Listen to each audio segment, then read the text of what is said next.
আমার উপরে মামলা হয়েছে, হয়তোবা আমার জেল হবে।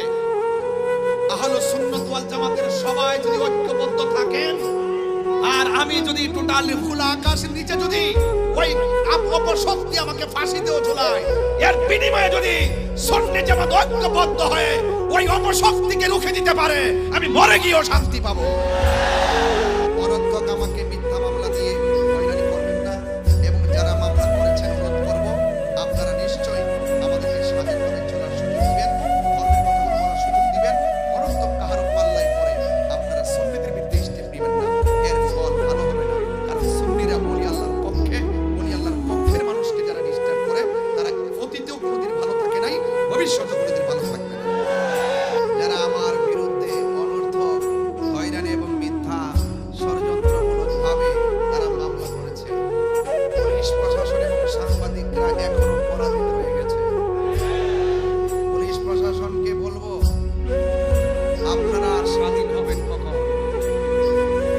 আপনারা নিজে একটু স্বাধীন হন, আপনারা ঘুরে দাঁড়ান। মিডিয়াদেরকে বলবো, আপনারা সত্যটা প্রচার করে ঘুরে দাঁড়ান। আপনাদের সাথে আহলুস সুন্নাত ওয়াল জামাত আছে, আপনারা পরাধীনতার শৃঙ্খলে আবদ্ধ থাকবেন না। হাত তুলে বলুন, ঠিক কি না বলেন?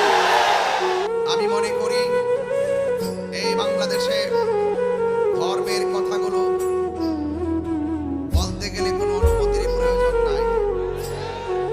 এরপর আমরা সম্মান করে প্রশাসনের কাছে যাওয়া হলে একমাত্র দেখা যায় আহলুস সুন্নাত ওয়াল জামাতের বিরুদ্ধেই যত ধরনের আইন কানুন, আর অন্য কাহার ব্যাপারে দেখি না। সবাই স্বাধীনভাবে যার যার কাজ করতেছে, রাজনীতির কাজ করতেছে, ধর্মের কাজ করতেছে, কোনো বাধা নাই। আর আমাদের আহলুস সুন্নাত ওয়াল জামাতের রাজনৈতিক কাজেরও প্রতিবন্ধকতা সৃষ্টি করছে, আহলুস সুন্নাত ওয়াল জামাতের কাজেরও প্রতিবন্ধকতা সৃষ্টি করছে। আমি বাংলাদেশের নাগরিক হিসেবে এই কথা বলা কি আমার অন্যায়? প্রশাসনের প্রতি শ্রদ্ধা রেখে বলছি, শান্তিপ্রিয় মাহফিলে যখন আপনি 94% মুসলমানদের দেশে এই হাজার হাজার মানুষ যারা ওয়াজ শুনতেছেন, হঠাৎ করে যদি আপনি মাহফিলে এসে বলেন যে এই মাহফিল করা যাবে না, অনুমতি নাই, এই কথাটা যদি মাহফিলের একদিন আগে বলতেন কমিটিকে, দ্যাটস অল রাইট।